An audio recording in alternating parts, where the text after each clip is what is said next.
Hello and welcome to another episode of It Came From the Page. And today, I am feeling like death, so what better time to do the death tag? This was created by Mr. Morningstar, and I was not tagged in this by anyone. I think I was unofficially tagged in this. Like MJ at Reading This Life did this tag, and she was like, "Oh, if you want to do it, do it." And I was like, "Oh, I might do it." And then she was like, "You should do it." So that's an unofficial tag. I'm counting it. This has nothing really to do with books, although maybe I'll give you a book recommendation after each one, just so you can be like, wow, this is booktube, not deathtube. That's a different type of tube, not as fun. So anyway, there are 6 prompts. Prepare to get deep. Prompt number 1. Do you think death is a disease we can eventually cure? So, I think that entropy is probably one of the defining characteristics of the galaxy. I don't think you're ever really going to defeat entropy entirely. Even if we were to somehow stop like the biological clock of death, there is still so much that can completely just eliminate all things that we know in the universe, right? Like the universe could just collapse and we could just all stop existing at any time. The sun could go up at any time, right? There's all these different type of cosmic events that could just go boom, wipe out as an existent. I don't know about the biological processes of death being stopped. If it has ever happened, I think it would happen in a way that would not be good for society, because I don't think that technology, if it were to ever exist, would end up in the hands of like normal people. I think what would happen is you would have people who are in power use it for their own gains to never ever have to give up power, right? So this is a whole new power vacuum where all the people at the top no longer have to go against the one specific constant in human existence, which is death, which unites us all, right? So if it were to ever happen, it would be bad, I think, and not implemented smartly, and will mostly just help to benefit rich people, which sounds like a book in itself. So maybe I should just write that book. No one would want to read it, but hey, it kind of sounds like a book. 2, have you ever summoned the dead?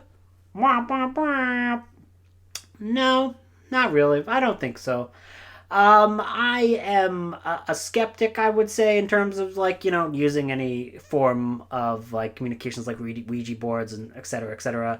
I'm not one of those people who thinks they know the answers, though. I do always get a little bit like, I cock my eyebrow at people who just give definitives where they're just like, no, it's not real. And you're like, I think that, but I don't know that definitively, so I would not just say a definitive statement that you literally cannot prove. But anyways, I'm not really one for contacting the dead. At the end of the day, if it were even to be possible, it's probably better to just let them rest, right? Unless it's to say like a nice goodbye to somebody. Overall, it's kind of just a nice way to just say, leave them alone. Leave them alone. If it was to exist and there would be possible, just leave them alone. Prompt number 3. Have you ever experienced a near-death experience? Yes, I had in 2020, September 11th of 2020. Yes, I had a bad health crisis on November 11th. Hey, Loomis! But yes, that day is cursed for all humanity, and it certainly was cursed for me.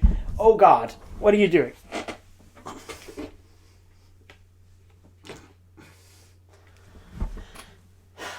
Anyways, I had like a real bad stroke. Like I had to get a thrombectomy and get flown to like a big hospital, because we have a big hospital here, but they had to literally do brain surgery oh God damn it, Loomis.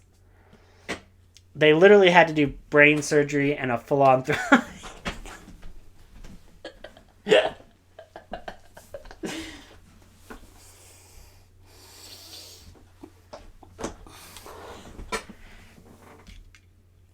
Loomis did not like this event, and makes him sad to hear about it, so that's why he's trying to sabotage this video. But anyways, so I had a very serious stroke in September 11th, had to go get flown to a hospital to get a thrombectomy, to remove a blood clot from the brain. It has had long lasting effects, and will probably have effects of some sort for the rest of my life. So yeah, it's you hear me talk about it quite a bit. I mean, I don't really shut up about it, but hey, it's my life, and it sucks. Ow! God, the claws, the claws. Do you have to use the claws? Oh, and two other cats are fighting on the bed. Anyways, this is a don't. Anyways, this is might as well be called the cat butt tag. But yeah, so yeah, I have. It was not fun. Although I knew I was at a for real near death experience when like right before they put me under the God, God, under the under the knife for the brain surgery. I was like like my brain was like flooding me with like peaceful thoughts. So like that's when you know you're like about to die, like you're right on the verge is when you like feel at peace and you're like, uh-oh. I'm feeling at peace. Everything's gone. I'm going to die. But it is nice knowing that like if you do have a prolonged death like that, where you slowly lose faculties, the last thing your brain will do is just flood you with a whole bunch of nice chemicals. So, be rest assured on that. If you drowned or anything like that, you will be kind of flooded with some peaceful thoughts before you go. But it was scary to be about to go to the knife and realize that. But anyways, number 4. Do you want to be buried, cremated, or blasted into space? I would personally, just put me in a box, but like an Amazon box. Like, don't buy me a coffin. Buy me put my body in like a biodegradable material so that I can be reabsorbed by the world and like I don't know, use me as fertilizer, man. Grow your crops with me. Have Andrew kebabs where you like use my body to mulch up and help you grow corn. I don't really care.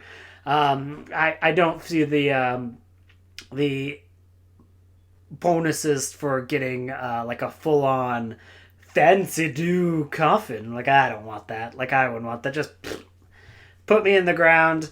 Let me go back to nature. Not even cremate. I don't really want to be cremated. I'm fine with that. I don't want a freaking open casket though. I mean, I think if that in my will or anything, it's like I don't put my body in a garden somewhere. Don't no open casket. I kind of hope that eventually I will have a little bit of foreknowledge for death. Like it'll be like, oh, you have like a terminal illness and it's gonna like end here, so that I can plan my funeral. And I will plan my own funeral where I'll just like show up as a video and be like, hello and welcome to the final episode of It Came From Andrew's Life. And I will just be doing like a very fun, hilarious, jokey funeral for everyone. So that's my dream. But yeah. Number 5, if you could die painlessly and still, but come back to life after, how would you choose to die? So here's the thing. If I were to choose to die and would be able to come back, why would it be painful? Like, why would it be beneficial for it to be painlessly? In fact, I need to, specifically design it so that I would still feel pain, so that I would actually know what that death is like. Now I'm starting to sound like a Cenobite. I have such sites to show you. But if it were like it can only be painlessly, which is very weird that I want to experience a painful death and come back. I just need to know what it's like. So I need to know the most painful way to die. I'd have someone shoot me in the gut and I'd be like, oh, painful. Now I know how bad it is to shoot somebody in the gut. Don't do that. So that's why I want it to be painful. But for painlessly, probably to be like put to sleep like what would eventually happen to one of my cats, just so I kind of would know what would eventually come at the end of my cat's life when I was spending time with them, to kind of understand and kind of have some emotional resonance to experiencing that passing with them, so that they're not alone when they go off into the next great adventure. Number 6. Do you believe in demons? Demony? Not really. I'm not a big I don't believe in demons. But again, I think the entire everything that I say here, there are no definitive statements here, because I am not one of those people who thinks that they know the answers to everything. I don't know the answers to everything. In fact, I don't know the answers to most things, except for coffee. I'm going to drink some now. That was good. See, you can trust me on coffee, but don't trust me on the matters of the metaphysical, because no one fucking knows. Anyways, so I don't really believe in demons, so it's interesting how this kind of goes in and out, because like historically, most things about demons and demonology and that are representative of people's mental health and going through mental health crises, and things like exorcism is terrible for a person's mental health. There have been people who have died because of prolonged exorcism. They're not good. They're bad. So like I don't think that like that's a good thing to ever do.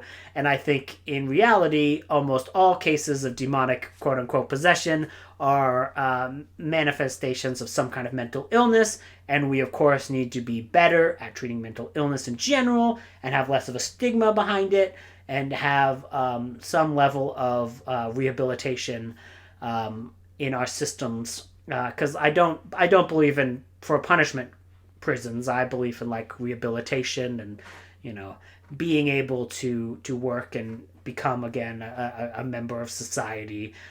Anyways, so yeah, I don't believe in demons. If there were demons, probably they're not possessing people. They're probably just, I don't know. If demons exist, they're probably just upper management of whatever company you work for. Those are the real demons. Anyways, that is the death tag. So I hope you have a good day. And I guess if you want to do this tag as well, bing, bang, boom, hop into the comments and do it. Thank you, and have a great day. Goodbye.